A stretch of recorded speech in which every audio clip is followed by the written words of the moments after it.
এই crazy combination আমার কাছে খুবই মজা লাগে। পোড়া পাউরুটির সাথে হোটেল স্টাইল পায়া স্যুপ।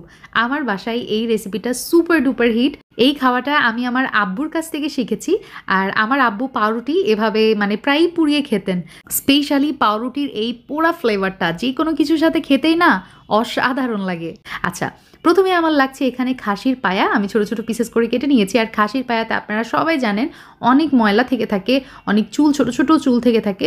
তো আমি যেটা করি, আমাদের গ্রোসারিগুলো যেই নেটের ব্যাগে আসে, তো দেখতেই পাচ্ছেন সেই নেটের ব্যাগটা আমি একটু ভিজিয়ে নিয়েছি। তারপরে এভাবে খাসির পাটা মুছে নিচ্ছি। এভাবে করলে নেটের ব্যাগের সাথে খাসির পায়ের সমস্ত ময়লা মানে চোখের পলকে পরিষ্কার হয়ে যায়। দেখতেই পাচ্ছেন কম কষ্টে আমি কিন্তু খাসির পায়াটা পরিষ্কার করে ফেলেছি। আর এই যে নেটের ব্যাগের সাথে কিন্তু সমস্ত ময়লা উঠে আসছে। আর এই ট্রিক্সটা আমি শিখেছি আমার শাশুড়ি মার থেকে, আর আমার শাশুড়ি মা শিখেছে তার মার কাছ থেকে। এখনকার সময় দেখা যায় এই টিপসগুলো কিন্তু অনেকেই জানে না। যাই হোক, খাসির পা নেটের ব্যাগ দিয়ে পরিষ্কার করে নেওয়ার পর আমি আবারও পানি দিয়ে কতবার ধুয়ে নিয়েছি। এখন প্রেশার কুকারে নিয়ে নিয়েছি, তার সাথে দিয়ে দিলাম পেঁয়াজ হাফ কাপ, লবণ 1 চা চামচ, হলুদের গুঁড়া ব্যবহার করেছি 1/2 চা চামচ, লাল মরিচের গুঁড়া ভরে ভরে 1 চা চামচ। আপনারা কিন্তু আপনাদের স্বাদ মতো লাল মরিচের গুঁড়া অ্যাড করবেন।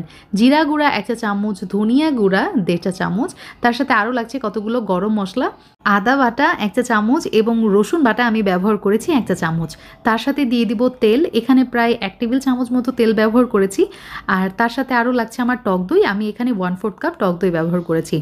এইভাবেই যদি আপনারা রান্না করেন তাহলে একবারে হোটেলের মতো টেস্ট পাবেন, গ্যারান্টি। যাই হোক, এখন আমি পানি ব্যবহার করেছি 2 কাপ পরিমাণ। এখন প্রেশার কুকারটা আমি বন্ধ করে দিব। আমি প্রায় এটা আধা ঘন্টার মতো জাল করে নিয়েছি, 20টার মতো সিটি দিয়ে নিয়েছি। তো হয়ে গেছে। আর এখন আমি এটা একটা বাগার দিব, রসুন কুচি, পেঁয়াজ কুচি, আস্ত শুকনা মরিচ, তার সাথে এই যে তেজপাতা। এখন সব কিছু আমি একটু বেরেস্তা কালার হওয়া পর্যন্ত ভেজে নিয়েছি। এখন এই যে সিদ্ধ করে রাখা পায়াটা আমি কড়াইয়ের মধ্যে দিয়ে দিলাম। আর এভাবে আমি কিছু সময় কষিয়ে নিয়েছি। তো আমার কাছে মনে হচ্ছে একটু লবণ কম, এই জন্য 1/2 চা চামচ মতো লবণ অ্যাড করে দিয়েছি।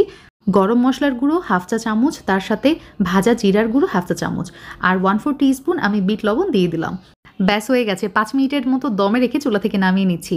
আর এইভাবে যদি আপনি খাসির পায়া স্যুপ একবার রান্না করেন, আপনার রান্নার কাছে হোটেলের রান্না ফেল হয়ে যাবে। আসলে হোটেলে যেটা করে স্যুপ কিন্তু অনেক পাতলা রাখে, বাট আমরা যেহেতু বাসায় বানিয়ে নিচ্ছি একটু ঘন রেখেছি। সার্ভ করার সময় আমি ধনিয়া পাতা কুচি, কাঁচামরিচ কুচি, তারপরে আদা কুচি এগুলো স্প্রিঙ্কল করে দিয়েছিলাম, তার সাথে বেরেস্তাও দিয়েছিলাম। যাই হোক, এখন আমি ওই যে পাউরুটির কথা বলেছি, এটার সাথে আমার পাউরুটি খেতে মজা লাগে। আমি পাউরুটির একটা সাইড কাঁটা চামচের মধ্যে কেটে নিয়েছি। তারপরে এই যে আগুনে এভাবে সেঁকে নিতে হবে বা ঝলসিয়ে নিতে হবে আর কি। যখন পাউরুটি এরকম গোল্ডেন কালার চলে আসবে তখন ভাববেন হয়ে গেছে। আলহামদুলিল্লাহ, বাংলাদেশি হোটেল স্টাইল খাসির পায়া স্যুপ একদম রেডি। আর আমার পাউরুটিও কিন্তু রেডি।